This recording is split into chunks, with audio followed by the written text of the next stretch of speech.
세상의 모든 축구 이야기 풋볼 살롱입니다. 오늘은 축구 토토 승무패 32회 차에 들어온 일본 J리그와 한국 K리그 14경기 현미경 분석 및 최종픽 공유로 인사를 드립니다. 이번 승무패 32회차 같은 경우에는 1등 적중 금액이 6억 6천만 원이 이월이 되어 있기 때문에 많은 분들께서 구매를 염두에 두고 계실 것이라 생각이 됩니다. 특히나 이번 32회차 같은 경우에는 일본 J리그 경기가 들어오기 때문에 굉장히 난해한 결과들이 속출이 될 것으로 생각이 되는 바 풋볼살롱은 이번 승무패 32회차 현미경 분석에서 이번 32회차뿐만 아니라 풋볼살롱 구독자 여러분들이 향후에도 축구 승무패와 프로토 구매를 함에 있어서 일본 J리그 팀들을 분석을 하는데 도움이 될 수 있는 자료들을 굉장히 많이 취합을 해왔기 때문에 풋볼살롱이 지향하는 지속 가능한 분석이 될 것으로 기대를 모으고 있습니다. 그렇기 때문에 이번 32회차뿐만 아니라 향후에 들어올 승무패 프로토 분석에 있어서도 이번 32회차 현미경 분석을 두고두고 시청을 하신다면 일본 J리그뿐만 아니라 K리그 분석에도 상당히 도움이 되실 것이라 믿어 의심치 않습니다. 지금 보시는 프로토 적중 내역들은 풋볼살롱이 지난 주말과 이번 주 중에 풋볼살롱 멤버십 킹 등급 분들에게 직접 조합 및 구매를 해서 공유를 드렸던 프로토 적중 내역이라고 보시면 되겠습니다. 하루에 299원, 한 달에 8,990원만 투자를 하시면 풋볼살롱 멤버십 킹 등급 전용 프로토 공유픽을 확인을 하실 수 있습니다. 주중에 펼쳐졌던 K리그 경기 부천 대 김포 경기 같은 경우에는 풋볼살롱이 김포의 전력 누수와 FA컵 체력 누수 등을 고려해서 김포의 시즌 첫 패배를 예측을 드렸고 9.3배 프로토 적중 픽이 나오면서 많은 풋볼살롱 멤버십 킹 등급 분들이 수익을 가져가셨습니다. 지난 주말 같은 경우에도 일본 J리그와 K리그 조합으로 38.3배 고배당 프로토 적중픽이 나오면서 멤버십 킹 등급 분들이 수익을 가져가셨습니다. 이 밖에도 5월달에 굉장히 많은 다폴더 고배당 적중픽이 나왔는데 풋볼살롱의 트레이드 마크라고 할 수 있는 산무조합 28.4배가 유럽 축구에서 적중이 됐고 45.9배 42.5배 등 이렇게 풋볼살롱과 4대가 잘 맞는 미국 축구에서도 꾸준하게 적중픽이 나오고 있기 때문에 풋볼살롱 멤버십 킹 등급으로 합류를 하시면 풋볼살롱이 매 회차마다 직접 조합 및 구매를 하는 양질의 프로토 조합픽을 확인을 하실 수 있습니다. 지금 보시는 프로토 48배 고배당 적중 내역은 풋볼살롱 멤버십 킹 등급 전용 카페에서 활동을 하시는 제야의 고수분께서 직접 조합 및 구매를 하신 다음에 카페에 공유를 해서 적중이 된 픽이라고 보시면 되겠습니다. 이렇게 풋볼살롱 멤버십 킹 등급 카페에는 1600명가량의 제야의 고수분들께서 활발하게 활동을 하고 계시고 직접 조합 및 구매를 한 프로토 승무패 조합을 자발적으로 공유를 독점적으로 해주고 계시기 때문에 많은 카페 회원들께서 조합픽을 참고해서 다 함께 적중이 되는 문화가 예전부터 자리를 잡고 있습니다. 5월 달에도 이렇게 48배부터 80.3배, 35.9배, 70.8배, 11.2배 등 다양한 고배당 프로토 조합픽이 고수분들께서 공유를 해 주셔서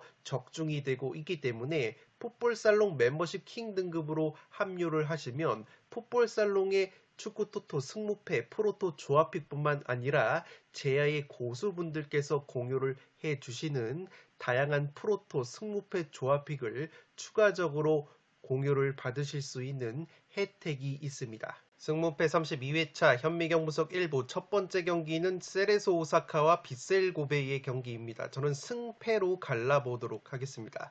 이 세레소 같은 경우에는 올 시즌 홈과 원정에서 기복이 없는 성적을 보여주고 있습니다. 4승 1무 3패로 홈과 원정에서 동일한 성적을 보여주고 있고 최근에 5경기 3승 1무 1패 나쁘지 않은 흐름을 보여주고 있습니다. 주중에 컵대회가 있었는데 하브리그 팀과의 컵대회에서도 홈경기 5대0 대승을 거두면서 상승세를 이어가고 있는 세레소라고 보시면 되겠고, 이 세레소 오사카가 빗셀 고베를 상대로 최근에 6경기 3승 3무 무패의 이 천적 면모가 있었다고 보시면 되겠습니다. 이 세레소 오사카는 용병 공격수 레오 세아라 선수가 올 시즌 리그 6골로 팀 내 최다 득점을 보여주고 있는데, 최근에는 리그 5경기 1골로 다소 주춤을 하고 있습니다. 이 빗셀 고베 같은 경우에는 직전 가와사키와의 홈 경기가 악천후로 취소가 되면서 상승세가 반강제적으로 한풀 꺾였습니다. 주중에 FC 바르셀로나와 친선전을 가진 빗셀 고베인데, 바르셀로나에게 0대2로 패배를 당하면서 다소 상승세가 주춤하는 모습이 있었다고 보시면 되겠습니다. 올 시즌 리그 15경기에서 11실점밖에 하지 않아서 최소 실점 1위 짠물 수비를 보여주고 있고, 공격 쪽에서는 오사코 유야 선수가 리그 11골로 득점 공동 선두를 달리고 있을 정도로 오사코 유야 선수의 한방이 굉장히 좋다고 보시면 되겠습니다. 또한 측면 자원인 무토 선수 역시 리그 6골 6도움으로 맹활약하고 있기 때문에 공격 쪽에서도 빗셀 고베가 상당히 좋은 시즌을 보내고 있다고 보시면 되겠습니다. 살롱 코멘트로 정리를 해드리면, 이 경기는 측면이 격전지가 될 것으로 보입니다. 이 세레소와 고베 같은 경우에는 요코마리 다음으로 제1리그에서 측면 크로스 공격에 의한 득점이 많은 팀이라고 보시면 되겠는데, 이 지금 보시는 통계표처럼 이 주황색으로 표시를 해둔 부분이 바로 측면 크로스 패턴에 의한 득점 부분인데, 고베가 측면 크로스로만 11골을 넣고 있고 세레소 역시 10골이나 넣고 있기 때문에 양팀 모두 측면 공격이 상당히 강점이라고 보시면 되겠습니다. 이 세레소 같은 경우에는 측면 수비수, 풀백들의 오버래핑, 크로스 능력이 상당히 뛰어난 팀인데, 왼쪽 측면 수비수인 야마나카 선수가 올 시즌 4개의 어시스트를 기록을 하고 있고, 오른쪽 풀백인 마이쿠마 선수 역시 1골 2도움을 기록하고 있기 때문에 세레소의 측면 공격은 측면 풀백들이 거의 담당을 한다고 보시면 되겠습니다. 반면에 빗셀 고베는 측면 풀백들보다는 측면 윙어들의 활약이 좋은데, 오른쪽 측면에 포진하고 있는 무토 선수가 올 시즌 리그 6골 6도움으로 맹활약을 해주고 있고, 왼쪽 측면의 유루키 코야 선수 역시 3골 3도움으로 준수한 활약을 보여주고 있다고 보시면 되겠습니다.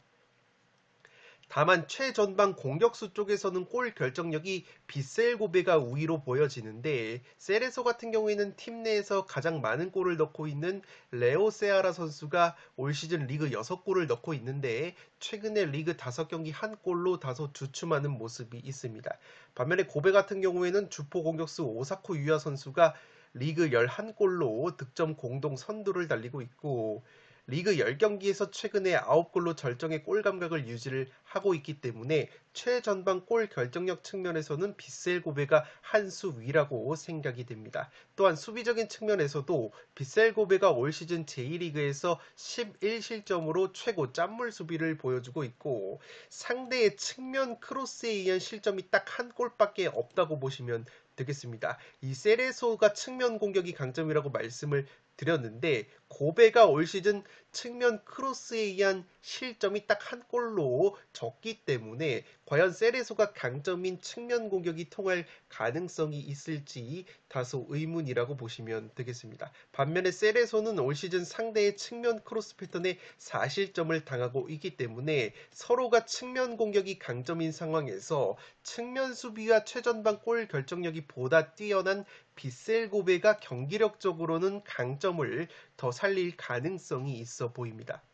다만 제가 세레소 사이드도 가져가는 이유는 빗셀 고베가 최근에 리그 무패 행진을 달리다가 가와사키전이 악천후로 취소가 되면서 좋은 흐름이 한번 끊겼다고 보시면 되겠습니다. 주중에 빗셀 고베가 바르셀로나와 친선 경기를 가졌는데 0대2로 패배를 당하면서, 물론 친선 경기였기 때문에 체력 소모 자체는 많지 않았지만 어쨌든 가와사키와의 경기가 의도치 않게 취소가 되면서 친선전에서도 패배를 당한 빗셀 고베 고베이기 때문에 최근에 좋은 흐름이 다소 주춤할 여지가 있어 보입니다. 반면에 셀에서는 최근 컵대회 포함해서 4승 1무 1패 나쁘지 않은 흐름을 유지하고 있고 무엇보다 최근에 빗셀고베 상대로 6경기 3승 3무 무패 상대 전적에 우위가 있습니다. 10경기 기준으로 봤을 때도 고베 상대로 5승 4무 1패 압도적인 상대 전적에 우위가 있는 셀에서이기 때문에 최소 무승부 정도의 세레소 사이드는 바치고 올 만한 매치라고 생각은 되는데 제가 세레소의 승리로 틀은 이유는 빗셀고베가 현재 수비 쪽에 전력 누수가 예상이 되고 있습니다. 주전 중앙 수비수 야마카와 선수가 다리 부상으로 결장 가능성이 높은 빗셀고베이고 이 세레소가 측면 공격이 뛰어나다고 말씀을 드렸는데 현재 고베의 측면 수비 자원인 혼다 유키 선수와 이 사카이 고토쿠 선수가 모두 출전이 불투명하다는 점에서 빗셀고베가 수비적인 리스크가 다소 있어 보이기 때문에 무승부가 아니라 세레소의 천정 면모까지 고려를 해서 저는 세레소의 승리까지 한번 가져가 보도록 하겠습니다. 1번 경기는 승패로 갈라보도록 하겠습니다. 두 번째 경기는 사간도스와 삿포로의 경기인데 사간도스의 단통 패배로 가보도록 하겠습니다. 사간도스 같은 경우에는 최근에 5경기 3승 1무 1패 나쁘지 않은 흐름을 보여주고 있습니다. 최근 삿포로와의 상대 전적이 3승 4무 3패로 굉장히 팽팽한데 올 시즌에는 리그컵에서만 삿포로를 상대로 2경기 1무 1패 열세가 있습니다. 지난 4월달에 삿포로 원정 리그컵 원정에서 1대4 대패를 당했던 사간도스인데 지난 시즌에는 삿포로 상대로 4경기 2승 2무로 강했던 사간도스라고 보시면 되겠습니다. 이 주전 공격형 미드필더 혼다 후치 선수가 약 한 달째 부상으로 결장 중이기 때문에 이번 경기도 결장 가능성이 유력하다고 보시면 되겠습니다. 측면 자원인 나가누마 선수가 요코FC와의 경기에서 2골로 맹활약을 하면서 시즌 리그 5번째 골을 신고를 했습니다. 공격수 오노 유지 선수 역시 최근 리그 3경기 2골로 나쁘지 않은 골 감각을 보여주고 있기 때문에 이 나가누마 선수와 오노 선수의 활약이 기대가 되는 사간도스라고 보시면 되겠습니다.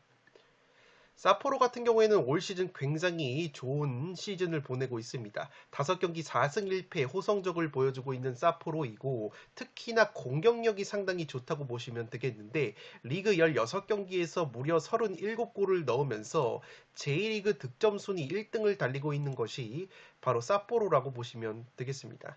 단 공격력만큼이나 실점도 많은데 리그 16경기에서 31실점, 최다 실점 3위를 보여주면서 확실히 삿포로는 수비보다는 공격 쪽에 치중을 하면서 화끈한 경기 운영을 한다고 보시면 되겠습니다.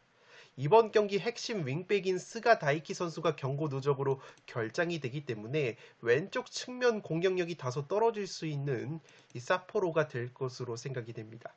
이 삿포로가 공격수 아사노 유야 선수가 올 시즌 리그 8골을 넣어주면서 맹활약을 해주고 있고 오른쪽 윙백인 카네코 타쿠로 선수 역시 리그 8골 4도움으로 맹활약을 해주고 있기 때문에 공격력 자체가 날이 서 있는 삿포로라고 보시면 되겠습니다. 살롱 코멘트로 정리를 해드리면 이 경기는 압박이 키워드가 될 것으로 생각이 됩니다. 사간도스 같은 경우에는 J리그에서 전방 압박이 빡세기로 소문난 팀이고 삿포로 역시 굉장히 공격적인 팀이기 때문에 양팀 모두 호전적으로 달려들 수 있는 양상의 경기라고 보시면 되겠습니다. 다만 전방 압박의 빈도로 따지면 사간도스가 J리그에서 가장 왕성한 압박을 펼치는 팀인데 문제는 사간도스가 올 시즌 압박의 빈도에 비해서는 효율성이 그다지 좋지 못하다고 보시면 되겠습니다. 지금 보시는 도표가 바로 전방 압박 도표인데 이 사간도스가 빈도상으로는 가장 많은 전방 압박을 시도를 하고 있지만 이 Y축 그래프를 보시면 전방 압박에 따른 수비 성공률을 봤을 때 오히려 삿포로보다 다소 떨어지는 부분이 있기 때문에 사간도스의 전방 압박이 그렇게까지 효율적으로 이루어지고 있는가는 다소 의문이 든다고 보시면 되겠습니다. 오히려 사간도스가 빡세게 전방 압박을 걸다가 수비 뒷공간을 얻어맞거나 후반전에 체력 소모 문제가 드러나는 경향이 있다고 보시면 되겠습니다. 최근 두 팀이 리그컵에서 맞대결을 펼쳤다고 말씀을 드렸는데 삿포로가 사간도스 상대로 4대1 대승을 거뒀습니다. 이때도 삿포로가 사간도스의 수비 뒷공간을 잘 공략하는 모습이 나왔고 삿포로의 최대 강점인 측면 공격력이 빛을 발했다고 보시면 되겠습니다. 지금 보시는 것처럼 삿포로가 사간도스의 넓은 수비 뒷공간을 패스 한 번으로 허물면서 추가골을 만들어내는 장면이기 때문에 사간도스가 또다시 전방 압박 라인을 무리해서 높이다가는 삿포로가 자랑하는 날카로운 공격력에 뒷공간을 얻어맞는 그림이 그려지지 않나 싶습니다. 물론 삿포로 같은 경우에도 라인 자체가 낮은 팀이 아니기 때문에 기본적으로 삿포로 역시 수비 뒷공간이 많이 노출이 되기 때문에 난타전 양상의 경기가 예상이 되지 않나 싶습니다. 특히나 삿포로도 수비 뒷공간 노출에 따른 실점이 적지 않은 팀인데 상대의 스루패스 공격으로만 올 시즌 4실점을 당하면서 수비 뒷공간을 자주 노출하는 부분이 있다고 보시면 되겠습니다. 문제는 사간도스가 올 시즌 스루패스 패턴에 의한 득점이 J리그에서 빵골에 머물고 있기 때문에 삿포로의 뒷공간을 효율적으로 공략할 수 있을지는 다소 의문감이 든다고 보시면 되겠습니다. 오히려 사간도스가 삿포로의 최대 강점 중 하나인 측면 크로스 패턴으로 올 시즌 가장 많은 실점을 하고 있고 직전 리그컵 맞대결에서도 삿포로의 측면 공격에 굉장히 애를 먹었던 사간도스라고 보시면 되겠습니다. 특히나 삿포로가 측면 자원인 카네코 타쿠로 선수가 올 시즌 리그 8골 4도움으로 맹활약을 해주고 있는데 이 선수가 최근에 리그 3경기 연속골 절정의 컨디션을 보여주고 있습니다. 이 선수가 카네코 타쿠로 선수인데 이 드리블에 의한 찬스 메이킹이 J리그에서 가장 많을 정도로 측면에서 특유의 드리블 돌파를 통해서 기회를 굉장히 많이 만들어내고 있다고 보시면 되겠습니다. 이 카네코 타쿠로 외에도 아사노 유야, 오가시와 같은 핵심 공격자원들의 컨디션도 나쁘지 않은 삿포로이기 때문에 공격력적인 측면에서 삿포로가 다소 우세한 경기가 될 것으로 생각이 됩니다. 다만 사간도스도 최근 컵대회 포함해서 7경기 4승 2무 1패 나쁘지 않은 흐름이고 측면 자원인 나가누마 선수와 공격수 오노 유지 선수의 득점 감각이 최근에 살아났기 때문에 만만치 않은 경기력을 보여줄 가능성이 있어 보입니다. 사간도스가 올 시즌 리그컵에서 삿포로에게 1무 1패로 덜미가 잡혔지만 지난 시즌 기준으로는 삿포로 상대로 컵대회 포함 4경기 2승 2무의 상대 전적의 우위가 있었다고 보시면 되겠습니다. 삿포로 같은 경우에는 측면 공격이 강점이라고 말씀을 드리는데 왼쪽 측면 공격에서 영향력이 지대한 스가 다이키 선수가 이번에 경고 누적으로 결장이 되기 때문에 삿포로의 왼쪽 측면 공격력이 다소 떨어질 가능성이 있어 보입니다. 이 선수가 골 결정력, 드리블이 좋은 선수이기 때문에 무엇보다 프리킥 상황에서도 한 방을 보여줄 수 있는 삿포로의 스가 다이키라는 점에서 스가 다이키가 결정이 된다면 삿포로가 공수 모두에서 꽤나 큰 전력 누수가 될 것으로 보입니다. 이 스가 선수가 결정이 된다면 삿포로가 더더욱이 오른쪽 측면의 카네코 선수에게 의존도가 높아질 것으로 생각이 되기 때문에 삿포로의 승리로 가지만 사간도스도 충분히 저력을 보여줄 가능성은 열려있는 매치라고 생각이 됩니다. 이번 경기는 사간도스의 단통 패배로 가보도록 하겠습니다. 세 번째 경기는 대전 대 광주의 경기인데 무패 투폴로 가면서 광주 사이드로 가보도록 하겠습니다. 이 대전 같은 경우에는 최근에 5경기 1승 1무 3패로 다소 주춤하고 있는데 그래도 직전 강원 원정에서 2대1 승리를 거두면서 분위기 반전에 성공을 했습니다. 다만 광주와의 상대 전적 면에서 최근에 2승 5무 3패로 무승부가 굉장히 많았고 최근 5경기만 놓고 보면은 광주 상대로 3무 2패 승리가 없었기 때문에 광주만 만나면 조금은 작아지는 모습이 있습니다. 최근에 핵심 중앙수비수 조유민 선수가 부상으로 빠져있는 대전이기 때문에 수비적인 공백이 우려가 되고 있고 중앙수비수 임덕근 선수 역시 출전 여부가 불투명하기 때문에 대전 같은 경우에는 수비 쪽에 누수가 예상이 되고 있습니다.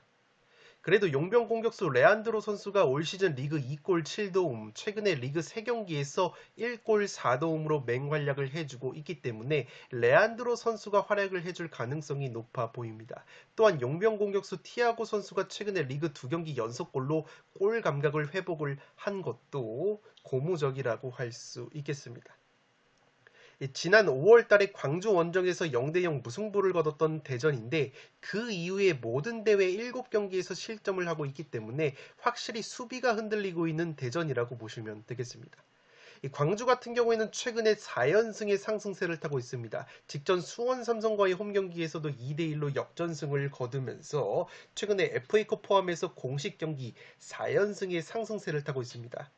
다만 아쉬운 것은 최근에 부상 복귀 이후에 득점까지 기록을 했었던 엄지성이라는 공격수가 또다시 부상으로 결장 가능성이 높을 것으로 생각이 됩니다. 이 주전 골키퍼 김경민 선수가 부상으로 빠져 있지만 백업 골키퍼 이준 선수가 준수한 활약을 보여주면서 연승을 최근에 2경기에서 이끌고 있다고 보시면 되겠습니다.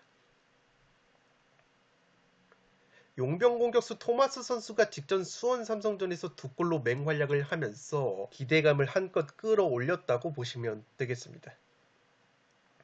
살롱 코멘트로 정리를 해드리면 올 시즌 광주 같은 경우에는 21실점을 당하고 있는데 21실점 중에서 무려 18실점을 후반전에 기록을 했고 특히나 후반 막판 15분에 10골이나 실점을 하면서 확실히 광주가 후반 집중력, 수비 집중력이 약점으로 꼽히고 있다고 보시면 되겠습니다. 아무래도 광주 같은 경우에는 이정효 감독이 상당히 공격적인 축구를 추구를 하면서 선수들이 잦은 스위칭을 가져가고 전방 압박 자체도 굉장히 왕성하게 가져가는 팀이기 때문에 후반전에 급격한 체력, 집중력 저하가 실점의 원인으로 작용을 하고 있다고 보시면 되겠습니다. 특히나 광주가 후반전 실점 18실점 중에서 원정 경기에서의 후반전 실점이 지금 보시는 것처럼 12골로 유독 원정에서의 후반 수비 집중력이 도드라지게 드러나고 있는 광주라고 보시면 되겠습니다. 다만 대전 같은 경우에는 올 시즌 후반전 득점이 전체 14골로 기본적으로 후반전에 득점을 많이 하는 팀이기 때문에 충분히 광주가 후반전에 수비 집중력이 흔들리게 된다면 대전도 충분히 후반전에 승부를 볼 수 있을 것으로 생각은 되는데 전체 14골 중에서 이상하게 홈 경기에서의 후반전 득점은 3골로 상당히 저조하다고 보시면 되겠습니다. 지금 보시는 것처럼 올 시즌 후반전 득점이 14골이나 되는데 이상하게 홈 경기에서의 후반전 득점은 14골 중에서 딱 3골밖에 되지 않기 때문에 대전이 홈 경기에서 공략을 할 수 있을지 다소 의문이라고 보시면 되겠습니다. 또한 광주 같은 경우에는 용병 공격수 산드로 선수가 최근에 무면허 운전으로 계약 해지 수순에 들어갔는데 오히려 전화위복이 된 듯한 느낌이 있습니다. 특히나 무릎 부상으로 시즌 초반에 결장이 됐었던 용병 공격수 토마스 선수가 최근에 출전 시간을 꾸준하게 늘리고 있는데 직전 수원 삼성전에서 2골로 맹활약을 했다고 보시면 되겠습니다. 광주의 토마스 같은 경우에는 지난 대전과의 1차전 맞대결에서는 아예 부상으로 결장이 됐었기 때문에 대전 수비 입장으로서는 골 감각이 살아난 토마스를 상대함에 있어서 상당히 변수가 될 것으로 생각이 됩니다. 양팀 모두 수비 공백이 있는데 대전은 핵심 중앙수비수 조유민이 이탈한 상황이고 광주는 골키퍼 김경민이 부상으로 2경기째 결장이 됐다고 보시면 되겠습니다. 다만 광주는 백업 골키퍼 이준 선수가 2경기에서 3실점을 당했지만 그래도 준수한 활약을 보여주면서 2연승에 일조를 했고 대전은 확실히 조유민 선수의 공백이 느껴지고 있다고 보시면 되겠습니다. 최근 모든 대회 7경기에서 무실점 경기가 없는 대전이고 무엇보다 조유민이라는 수비수는 수비뿐만 아니라 세트피스 상황에서도 헤딩 뚝배기가 굉장히 강력한 수비수이기 때문에 공격적인 측면에서도 대전이 크나큰 손실이라고 보시면 되겠습니다. 더욱이 조유민이라는 수비수가 후반 공격 전개 과정에서 패스와 빌드업이 가능한 수비수이기 때문에 이 조유민 선수의 공백이 오히려 공격 쪽에서도 어느 정도 나타나고 있는 대전이라고 보시면 되겠습니다. 다만 제가 최소 무승부까지 받쳐가는 이유는 대전도 한 방을 노려볼 수 있는 루트가 있을 것으로 생각이 되는데 최근에 대전의 측면 자원인 레안드로 선수의 컨디션이 상당히 좋다고 보시면 되겠습니다. 최근 리그 3경기 1골 4도움 맹활약을 하고 있는 레안드로인데 직전 강원전에서도 2개의 어시스트를 기록을 했다고 보시면 되겠습니다. 지금 보시는 것은 강원전 선제골 장면인데 레안드로 쪽으로 한 번에 전환하는 롱패스를 통해서 대전이 역습을 전개를 했고 레안드로의 패스를 받은 티아고가 마무리를 하면서 득점을 만들어냈다고 보시면 되겠습니다. 광주 같은 경우에는 공격 상황에서 측면 수비, 특히나 오른쪽 측면 수비수인 두현석 선수가 굉장히 공격적으로 전진을 하는 팀인데 실제 광주의 두현석 선수가 올 시즌 리그 1골 5도움으로 맹활약을 하고 있을 정도로 공격에서도 핵심적인 역할을 하고 있다고 보시면 되겠습니다. 문제는 광주의 두현석이 측면 공격에 가담을 했을 때 광주가 필연적으로 측면 뒷공간이 나올 수밖에 없고 그 공간을 컨디션이 좋은 대전의 레안드로가 파고들게 된다면 대전도 역습 한 방으로 재미를 볼 수 있는 매치가 될 것으로 생각이 됩니다. 더욱이 광주가 두현석 같은 경우에는 원체 팀의 핵심 수비수이기 때문에 최근에 리그 11경기에서 지금 보시는 것처럼 강원전을 제외하면 무려 10경기를 선발 풀타임을 소화를 했을 정도로 체력적으로 굉장히 문제가 될 것으로 생각이 됩니다. 총 17경기 중에서 무려 15경기를 풀타임을 소화한 광주의 두현석이기 때문에 따라서 광주의 핵심 측면 수비수 두현석 선수가 공격에 적극 가담을 하거나 혹은 체력적인 문제가 발생을 하거나 혹은 아예 두현석 선수가 로테이션으로 선발해서 빠질 경우에는 대전에게도 측면에서 기회를 잡을 수 있는 요소가 될 것으로 생각이 됩니다. 따라서 3번 경기는 무패 투폴로 가보도록 하겠습니다. 네 번째 경기는 니가타와 교토상가의 경기인데 니가타의 단통 승리로 가보도록 하겠습니다. 투폴 추천으로는 승패로 갈라보실 것을 추천드리도록 하겠습니다. 니가타 같은 경우에는 최근에 5경기 1승 1무 3패로 다소 주춤하고 있는데 그래도 주중에 4부 리그 팀과의 컵대회 홈경기에서 1대0 승리를 거두면서 최소한의 분위기 반전은 했다고 보시면 되겠습니다.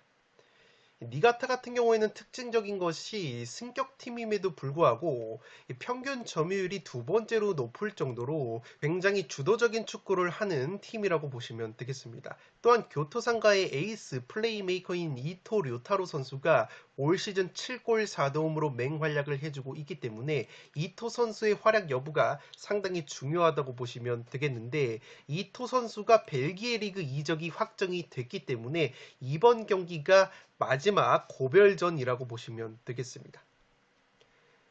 공격수 타니구치 선수가 직전 쇼난전에서 2골로 맹활약을 했기 때문에 이토 선수와 타니구치 선수가 얼마만큼 해주느냐가 관건이 될 것으로 보입니다.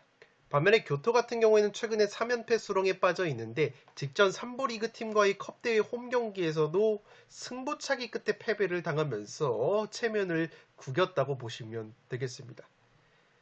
최근에 컵대회 제외하면은 J리그에서 8경기 1무 7패 6연패 하락세에 빠져있는 교토상가이기 때문에 굉장히 경기력이 떨어져 있는 교토상가이고 주포 용병 공격수 패트릭 선수가 올 시즌 리그 5골 2도움으로 활약을 해주고 있지만 최근에는 리그 7경기에서 한 골에 그치고 있습니다. 물론 직전 컵대회에서 이 패트릭 선수가 득점포를 가동을 한 것은 교토 입장으로서는 고무적이라고 할 수 있겠습니다. 살로 코멘트로 정리를 해드리면 지금 보시는 것처럼 니가타가 의외로 점유율이 굉장히 높은 팀이라고 보시면 되겠습니다. 측정하는 사이트마다 점유율이 2등, 3등 상이하게 나오고는 있지만 어쨌든 니가타가 승격팀임에도 불구하고 상당히 점유율을 높게 가져가면서 주도적인 스타일의 축구를 하는 팀이라고 보시면 되겠습니다. 반면에 교토상가는 평균 점유율이 14위로 낮은 팀이기 때문에 이 경기는 홈팀 니가타가 주도권을 쥐고 두드리는 양상의 경기가 나올 가능성이 상당히 높다고 보시면 되겠습니다. 이 니가타 같은 경우에는 공격의 핵이라고 볼 수 있는 플레이메이커 이토 료타로 선수가 올 시즌 리그 7골 4도움으로 맹활약을 해주고 있습니다. 지금 보시는 것처럼 쇼난을 상대로 이토 선수가 타니구치 선수를 향해서 날카로운 스루 패스를 통해서 어시스트를 기록을 했고 두 번째 어시스트도 이 이토 선수가 코너킥 상황에서 타니구치 선수에게 정확한 코너킥을 올려줌으로써 2개의 어시스트를 기록을 했다고 보시면 되겠습니다. 그만큼 이토 선수가 오픈 플레이 상황에서의 킬러 패스 능력뿐만 아니라 세트피스 전담 키커로서 날카로운 세트피스 킥도 갖추고 있다고 보시면 되겠습니다. 지금 보시는 것처럼 니가타의 이토 선수가 패스에 의한 기회 창출이 지금 20번으로 J리그에서 가장 많은 기회 창출을 하고 있을 정도로 핵심 선수라고 보시면 되겠고, 세트피스 상황에서의 슈팅 역시 이토 선수가 가장 많을 정도로 공격의 핵이라고 보시면 되겠습니다. 그런데 이 니가타의 핵심 플레이메이커 이토 료타로 선수가 벨기에 리그팀인 신트 트라이던 이적이 확정이 됐다고 보시면 되겠습니다. 이미 양측 구단이 오피셜 소식을 냈고, 이렇게 신트 트라이던의 유니폼까지 합성이 된 오피셜 사진이 나왔기 때문에 이번 교토상가전을 치르느냐 마느냐가 상당히 관건이었다고 보시면 되겠습니다. 이 풋볼살롱이 직접 조사를 해봤는데, 신트 트라이던 공식 홈페이지의 내용을 통해서 이토 선수가 이번 교토상가전이 마지막 고별전이 될 것으로 생각이 되고 있습니다. 지금 보시는 내용처럼 이토 선수가 6월 11일에 펼쳐지는 교토상가와의 경기를 고별전으로 신트 트라이던의 메디컬 테스트를 수행을 할 것이라고 하기 때문에 이번 교토상가전에서는 니가타의 에이스 이토 선수가 출전을 할 가능성이 상당히 높다고 보시면 되겠습니다. 따라서 이토 료타로가 니가타에서의 마지막 경기에서 유종의 미를 위해서 굉장히 열의를 갖고 경기에 임하지 않을까라는 개인적인 생각을 갖고 있다고 보시면 되겠습니다. 제가 이토 선수를 강조를 드리는 이유는 이 선수가 지난 시즌에 니가타가 승격을 했을 때도 9골 11도움으로 맹활약을 했었던 핵심 선수이기 때문에 이토 선수의 출전 여부가 상당히 중요하다고 보시면 되겠고, 이토 선수 말고 또 다른 공격수 타니구치 선수가 쇼난전에서 2골을 터뜨렸기 때문에 타니구치 선수도 활약을 해줄 가능성이 있는 니가타라고 보시면 되겠습니다.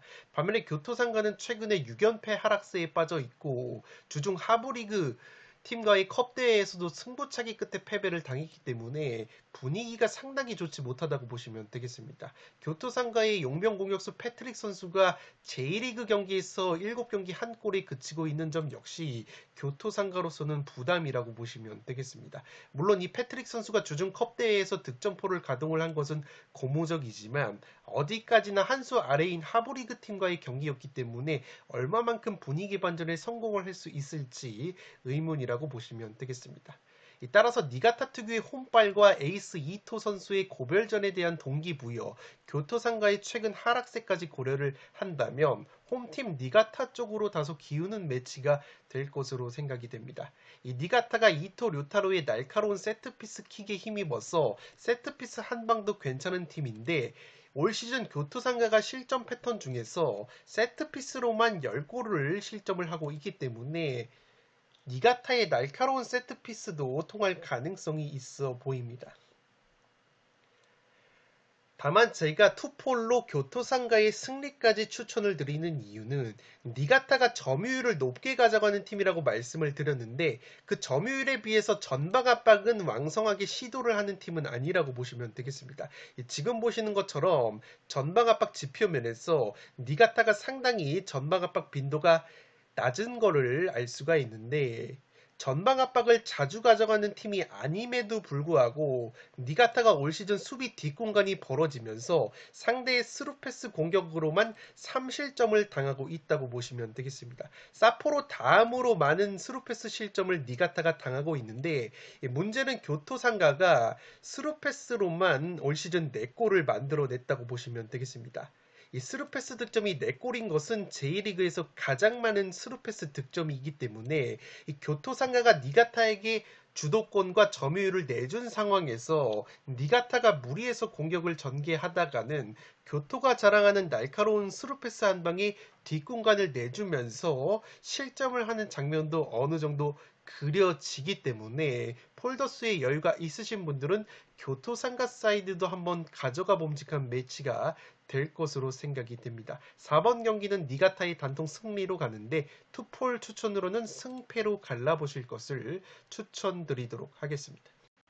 5번 경기는 나고야 대 후쿠오카의 경기인데 나고야의 단통 승리로 가보도록 하겠습니다. 나고야가 최근에 3연승의 상승세를 타고 있습니다. 홈에서 4승 3무 무패, 원정에서 5승 1무 2패를 달리면서 3위를 달리고 있는 나고야이고, 확실히 나고야 같은 경우에는 리그 16경기에서 13실점, 최소 실점 3위, 탄탄한 수비력이 최대 강점이라고 보시면 되겠는데, 최근 리그 4경기에서는 연속으로 실점을 하고 있어서 짠물 수비가 다소 흔들리고 있다고 보시면 되겠습니다. 최근 후쿠오카의 상대 전적을 보시면 6경기에서 5승 1무 4연승의 압도적인 상대 전적의 우위가 있는 나고야라고 보시면 되겠습니다. 나고야 같은 경우에는 우라와이에서 영입을 한 용병 공격수 카스퍼 주커 선수가 올 시즌 8골 2도움으로 맹활약을 해주고 있고, 리그 3경기에서 3골로 좋은 골 감각을 보여주고 있습니다. 용병 공격수 마테우스 선수 역시 최근에 리그 2경기 연속골, 플레이메이커 나가이 선수 역시 3경기 연속 어시스트를 기록을 하면서 핵심 공격자원들의 컨디션이 굉장히 좋은 나고야라고 보시면 되겠습니다. 이 후쿠오카 같은 경우에는 올 시즌 홈에서는 5승 2무 2패 굉장히 좋은 성적을 보여주고 있지만, 원정에서는 0승 3무 4패 단 1승도 없는 원정 성적 꼴찌의 면모를 보여주고 있다고 보시면 되겠습니다. 그만큼 원정에서는 경기력이 현저히 떨어지고 있는 후쿠오카인데, 그래도 주포 공격수 야마기시 유야 선수는 올 시즌 7골을 넣어주면서 제 몫을 해주고 있습니다. 다만 이 야마기시 선수가 최근 나고야 상대로는 4경기 무득점 침체에 빠져 있기 때문에 나고야의 짠물 수비를 야마기시 선수가 뚫어낼 수 있을지 조금은 의문감이 든다고 보시면 되겠습니다. 이 살롱 코멘트로 정리를 해드리면, 이 경기의 키워드는 실리축구 대 실리축구의 격돌이라고 보시면 되겠습니다. 나고야 같은 경우에는 의외로 제1리그에서 평균 점유율이 가장 낮은 팀이고, 후쿠오카 역시 나고야 다음으로 낮은 평균 점유율 19위를 보여주는 팀이기 때문에 양 팀 모두 주도적인 축구에는 별로 관심이 없는 팀이라고 보시면 되겠습니다. 특히나 나고야 같은 경우에는 제1리그 경기를 많이 구매해 보신 분들은 아시겠지만 전통적으로 마이너스 1 헨무의 이미지가 있다고 보시면 되겠습니다. 그만큼 과거부터 한 골차로 이기는 꾸역승 이미지가 많은 것이 나고야이고, 그도 그럴 것이 팀 컬러 자체가 기본적으로 선제골을 넣을 경우에는 리드를 지키는 쪽의 경기 운영을 가져가면서 수비를 보다 탄탄히 하는 전술 기조가 있는 것이 바로 나고야 그랜퍼스라고 보시면 되겠습니다. 마찬가지로 후쿠오카 역시 나고야 못지않게 점유율을 벌이면서 굉장히 실리적인 축구를 하는 팀이라고 보시면 되겠는데, 다만 이 실리 축구가 공격과 수비 모두에서 잘 되고 있는 쪽은 나고야라고 보시면 되겠습니다. 나고야 같은 경우에는 제1리그에서 최소 실점 3위, 탄탄한 수비력을 보여주고 있고, 공격력 역시 최다 득점 공동 4위로 준수한 공격력을 보여주고 있습니다. 나고야의 최전방 공격수 주커 선수가 올 시즌 리그 8골로 맹활약을 하고 있고, 최근에 3경기 3골로 좋은 골 감각을 유지를 하고 있습니다. 나고야의 원년 에이스 측면 자원인 마테우스 선수 역시 이 시즌 초반에는 다소 주춤을 했지만 최근에 리그 2경기 연속골로 존재감을 과시를 하고 있습니다. 나고야의 베테랑 플레이메이커인 나가이 켄스케 선수 역시 리그 3골 4도움으로 맹활약을 하고 있는데, 이 선수가 최근에 3경기 연속 어시스트를 기록을 했습니다. 이 나가이 겐스케라는 나고야의 플레이메이커가 지난 시즌 후쿠오카 상대로 원정에서 2골을 넣었던 좋은 기억이 있기 때문에 나가이 선수가 후쿠오카 킬러 면모를 보여줄 가능성도 있어 보입니다. 이 반면에 후쿠오카는 홈과 원정에서 기복이 너무 심한데, 홈 경기에서는 5승 2무 2패 굉장히 좋은 성적을 보여주고 있지만, 원정에서는 올 시즌 제1리그 원정 성적 꼴찌를 달릴 정도로 기복이 상당히 심하다고 보시면 되겠습니다. 지금 보시는 것처럼 홈 어드밴티지 랭킹에서 후쿠오카가 3위를 차지를 할 정도로 홈발을 심하게 받는 팀이기 때문에, 그 말인즉슨 원정에서는 경기력이 굉장히 떨어진다고 보시면 되겠습니다.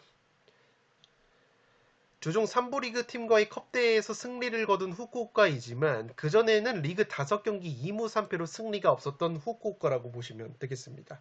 물론 후쿠오카 역시 최전방에 믿을만한 공격수 야마기시 유야 선수가 올 시즌 리그 7골로 준수한 활약을 보여주고 있고 최근에 리그 6경기 3골로 나쁘지 않은 골 감각을 유지를 하고 있지만 이상하게 야마기시 선수가 나고야만 만나면 최근에 4경기 무득점으로 작아졌던 모습이 있다고 보시면 되겠습니다. 후쿠오카의 용병 측면 자원 루키안 선수 역시 최근에 리그 7경기에서 침묵을 하고 있기 때문에 후쿠오카가 올 시즌 리그 16경기 16골, 경기당 평균 1골, 최소 득점 2위 빈공을 보여주는 팀이기 때문에 나고야 원정에서 나고야의 짠물 수비를 뚫기에는 다소 어려운 경기가 될 것으로 생각이 됩니다. 물론 나고야도 최근에 짠물 수비가 다소 흔들리고 있는 것이 4경기 연속 실점을 하고 있기 때문에 그런 점은 후쿠오카에게는 호재라고 보시면 되겠습니다. 제가 항상 말씀을 드리지만 팀의 컬러가 비슷하면 그 색깔을 잘 살리는 팀이 항상 유리한 경기를 한다고 말씀을 드리고 양 팀의 맞대결 상성에서도 드러난다고 유럽 축구를 분석을 할 때도 항상 말씀을 드리는데 나고야 대 후쿠오카가 실내 축구의 맞대결 상성에서 최근 나고야가 후쿠오카 상대로 6경기에서 5승 1무 4연승의 압도적인 우위가 있었다고 보시면 되겠습니다. 물론 최근 나고야가 후쿠오카 상대로 4승을 거뒀을 때 모두 한 골 차의 끈적 승부가 나왔었지만 앞서 말씀을 드린 대로 나고야가 전통적으로 -1 헨무 한 골차 승리를 많이 가져가는 팀의 컬러가 있기 때문에 충분히 이번 경기도 상성적으로 나고야가 우세를 가져갈 수 있는 흐름이지 않나 싶습니다. 5번 경기는 나고야의 단통 승리로 가보도록 하겠습니다. 6번 경기는 K리그2 경기인데 부천 대 천안의 경기입니다. 저는 부천의 단통 승리로 가는데 독식픽으로는 승무 혹은 승패, 취향껏 이변도 한번 노려볼 수 있는 매치가 될 것으로 생각이 됩니다. 부천 같은 경우에는 K리그2에서 홈경기 성적 5승 2패 최고의 홈 성적을 보여주는 팀이고 이미 천안과의 상대 전적이 3월달에 천안 원정에서 3대0 완승을 거뒀다는 점에서 경기력적으로는 부천의 우세가 그려지는 매치라고 보시면 되겠습니다. 이 공격수 안재준 선수가 올 시즌 리그 6골 3도움을 기록을 하고 있고 측면 수비수 김선호 선수 역시 리그 3골을 넣어주면서 이 부천은 언더 22 자원이 굉장히 핵심적인 역할을 하고 있는 팀이라고 보시면 되겠습니다. 이 천안 같은 경우에는 주중 프리뷰에서도 말씀을 드렸듯이 15경기에서 1무 14패 아직 1승도 없는 꼴찌팀이라고 보시면 되겠습니다. 다만 패턴적으로 봤을 때 올 시즌 리그 8연패가 없었습니다. 시즌 초반에도 7연패를 당했다가 8연패 문턱에서 귀신같이 안산과 1대1 무승부를 거두면서 8연패를 피했기 때문에 현재 7연패 중이라는 점에서 패턴적으로 봤을 때는 천안이 의외로 8연패는 당하지 않을 가능성이 있는 매치가 될 것으로 생각이 됩니다. 살롱 코멘트로 바로 정리를 해드리면 이 경기는 사실 경기력적으로는 홈팀 부천이 상당히 유리할 수밖에 없는 매치라고 보시면 되겠습니다. 이 부천은 K리그2에서 지도력을 인정받은 이영민 감독 체제에서 상당히 역동적인 축구를 구사하는 팀인데 특히나 22세 이하 어린 자원들을 적극 중용하는 스타일의 감독이라고 보시면 되겠습니다. 올 시즌 부천의 공격을 이끌고 있는 안재준 같은 선수들이 모두 22세 이하 자원들이라고 보시면 되겠는데 지금 보시는 것처럼 K리그2에서 홈경기 성적이 5승 2패로 가장 좋은 것이 부천이기 때문에 이미 천안 원정에서 3대0 완승을 거뒀던 부천이 열성적인 홈팬들의 응원을 등에 업고 홈에서 충분히 승리를 가져갈 가능성이 높다고 보시면 되겠습니다. 다만 축구토토 승무패 경기가 항상 경기력적으로는 설명이 되지 않는 결과가 나오기 때문에 이 경기도 모든 가능성을 열어두고 이변의 근거들을 말씀을 드리도록 하겠습니다. 우선 일단 K리그2 경기가 토요일에도 3경기가 있고 특히나 이 부천 천안 경기 어찌 보면 경기 결과가 뻔해 보이는 매치를 굳이 토사장이 32회차에 집어넣은 것이 굉장히 수상하다고 보시면 되겠습니다. 물론 토요일 4시 경기 김천 대 안산 경기는 너무 빨라서 제외를 했다고 하더라도 토요일 저녁 8시에 펼쳐지는 부산 대 김포 경기는 상당히 애매한 부분이 많을 만한 매치인데 굳이 이 경기까지 거르고 결과가 뻔해 보이는 부천 대 천안 경기를 넣었다는 것 자체가 구린내가 조금은 난다고 보시면 되겠습니다.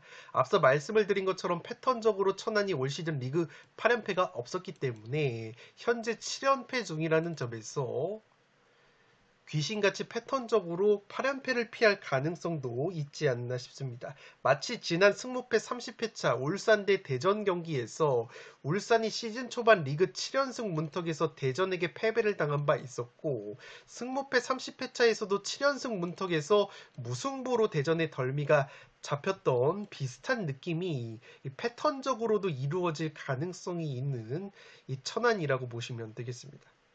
또한 지금 보시는 것처럼 천안이 직전 경기 경남과의 경기에서 2대3으로 패배를 당했지만 오히려 부천보다 순위가 한 단계 높은 경남을 상대로 슈팅을 9개나 더 때렸을 정도로 천안이 경기 내용 자체는 나쁘지가 않았었다고 보시면 되겠습니다. 이 부천 같은 경우에는 최근에 리그 7경기 5승 1무 1패 홈에서 3연승을 달리면서 굉장히 좋은 분위기를 보여주고 있지만 공격자들의 컨디션은 다소 주춤하는 모습이 있는 부천이라고 보시면 되겠습니다. 부천의 주포 공격수 안재준이 리그 5경기에서 페널티킥으로만 한 골을 넣고 있고 용병 공격수 하모스 선수 역시 5경기에서 득점이 없을 정도로 주요 공격자들의 골 결정력은 다소 떨어져 있는 부천이라고 보시면 되겠습니다. 그리고 부천 같은 경우에는 이영민 감독이 젊은 자원들을 대거 활용을 하는 팀이기 때문에 이렇게 젊은 팀들은 분위기적으로 경기가 잘 풀렸을 때는 굉장히 무섭지만 경기가 한번 말렸을 때는 급격하게 무너질 수 있는 이 리스크가 있다고 보시면 되겠습니다. 마지막으로 꺼림직한 부분은 현재 승무패 32회차 14경기 중에서 투표율 1등이 다름 아닌 부천 승리라는 점 역시 상당히 꺼림직하다고 보시면 되겠습니다. 물론 경기력적으로 부천의 승리를 의심할 건덕지가 별로 없는 경기지만 왠지 토사장의 의도대로 뻔해 보이는 부천 대 천안 경기에 현재 투표율이 가장 많이 몰리고 있는 상황적인 부분 역시 상당히 의심이 된다고 보시면 되겠습니다.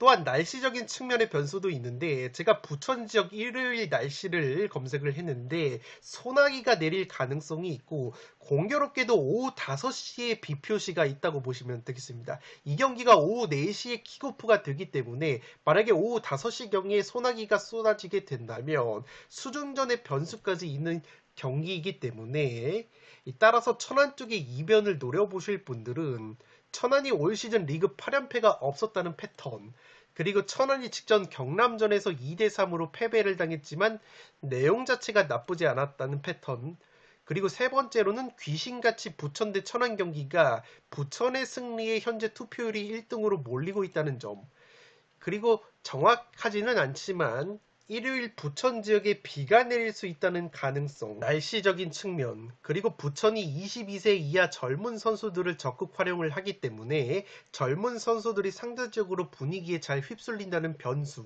그리고 부천의 주요 공격자들의 골 감각도 다소 떨어져 있다는 변수까지 고려를 한다면 천안 쪽의 이변픽을 한번 노려볼 수도 있는 경기가 될 것으로 생각이 됩니다.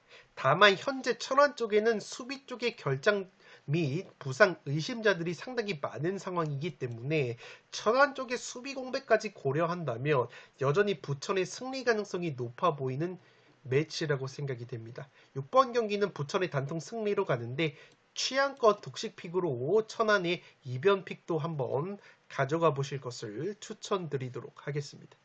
현미경부석 1부 마지막 경기는 충북 청주 대 전남의 경기인데 단통 무승부로 가보도록 하겠습니다. 투폴 추천으로는 무패를 추천드리도록 하겠습니다. 이 청주가 최근에 5경기 3승 1무 1패 상승세를 타고 있습니다. 직전 김포 원정에서도 2대1 승리를 거둔 충북 청주인데 지난 4월 전남 원정에서는 0대3으로 완패를 당한 바 있습니다.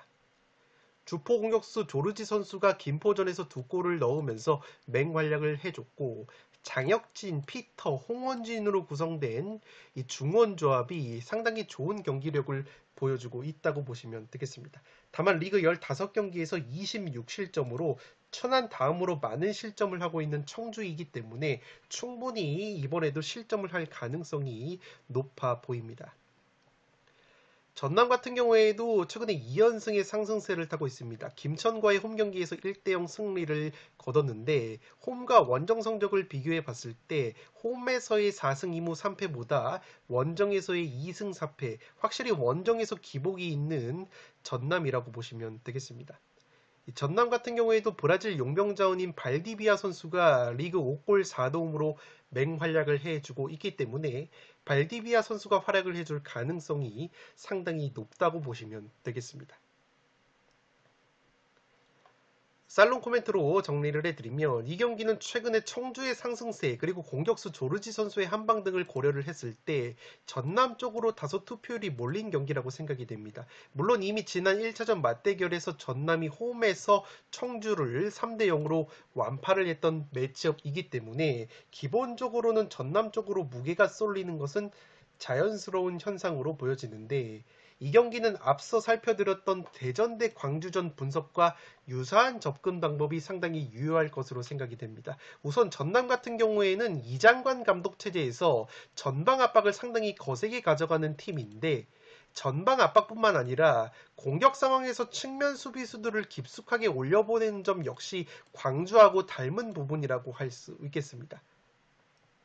따라서 활동량 자체가 많은 전남이기 때문에 전남 역시 광주와 마찬가지로 체력이 떨어지는 후반전에 실점이 늘어나는 부분이 있다고 보시면 되겠습니다. 지금 보시는 것처럼 전남이 올 시즌 후반전에만 14골을 실점을 했는데 특히나 원정에서의 후반전 실점이 8골로 많은 팀이기 때문에 전남이 또다시 원정 경기 후반전에 실점을 당할 가능성이 상당히 높지 않나 싶습니다. 지금 보시는 것처럼 시간 구간별로 보더라도 경기 막판 종료 직전에 전남이 많은 실점을 하고 있다는 것을 알 수가 있습니다. 올 시즌 원정 경기에서 무실점 경기가 딱 한 경기밖에 없는 전남이기 때문에 최근에 제 아무리 2경기 연속 무실점 경기를 했다고 하더라도 그 2경기는 홈 경기였기 때문에 원정에서는 변수가 있을 것으로 생각이 됩니다. 반면에 청주 같은 경우에는 올 시즌 홈 경기 8경기에서 6골로 굉장히 저조한 득점력을 보여주고 있는 팀인데 고무적인 것은 그래도 그 6골 중에서 홈 경기 후반전에 무려 5골을 몰아 넣었다고 보시면 되겠습니다. 그만큼 후반전에 강했던 청주이기 때문에 후반전에 실점이 늘어나는 전남을 상대로 전반전에는 밸런스를 유지를 하면서 버티다가 전남이 체력이 떨어진 후반전의 승부를 보는 컨셉트로 경기를 운영을 하게 된다면 청주도 가능성이 충분히 있는 매치라고 생각이 됩니다. 최근 청주의 공격수 조르지 선수가 2골로 김포전 예열을 마쳤고 청주의 중원조합도 장혁진, 피터, 홍원진이 나쁘지 않은 경기력을 보여주고 있다고 보시면 되겠습니다. 필연적으로 전남이 압박 라인이 높고 측면 풀백들도 공격에 적극적으로 가담을 하다 보니까 수비 측면 뒷공간이 나올 수밖에 없는데 지금 보시는 것처럼 청주가 김포전에서 전방의 조르지를 향해서 롱볼 역습을 통해서 득점을 만들어낸 바 있기 때문에 이 조르지 선수가 키가 190이 넘는 장신이지만 은근히 스피드도 괜찮은 자원이기 때문에 조르지 선수를 활용한 측면 역습 한 방도 통할 가능성이 있어 보입니다. 다만 전남 사이드도 가져갈 만한 이유가 청주가 올 시즌 천안 다음으로 많은 실점을 하고 있을 정도로 수비가 불안한 팀이고 전남에는 청주의 조르지보다도 올 시즌 더 맹활약을 하고 있는 발디비아라는 공격수가 있기 때문에 무엇보다 전남의 발디비아가 이미 청주와의 1차전 맞대결에서 맹활약을 한 바 있기 때문에 또다시 발디비아가 활약을 해준다면 전남 역시 충분히 무승부 이상의 결과를 가져갈 만한 매치가 될 것으로 생각이 됩니다. 전남이 최근에 2연승 과정에서 홈에서 무실점 경기 2경기를 했기 때문에 원정에서도 수비 집중력을 이어가게 된다면 전남이 승리를 가져갈 가능성도 은근히 높은 매치라고 생각이 되기 때문에 폴더스에 열과 있으신 분들은 무패에 투포를 추천을 드리면서 저는 과감하게 단통 무승부로 가보도록 하겠습니다. 네, 이것으로 6억 6천만 원이 이율된 축구토토 승무패 32회차 현미경 분석 1부를 모두 마치도록 하겠습니다. 저는 나머지 경기는 2부에서 다뤄드릴 것을 약속드리면서 이만 물러가 보도록 하겠습니다. 영상이 도움이 되신 분들은 좋아요와 구독 버튼을 눌러주시면 풋볼살롱 채널에 크나큰 힘이 됩니다. 구독 버튼 옆에 종 모양의 알림 설정을 해주시면 그 누구보다 빠르게 양질의 축구 승무패 프로토 관련 분석 컨텐츠를 만나보실 수 있습니다. 지금까지 풋볼살롱이었습니다. 감사합니다.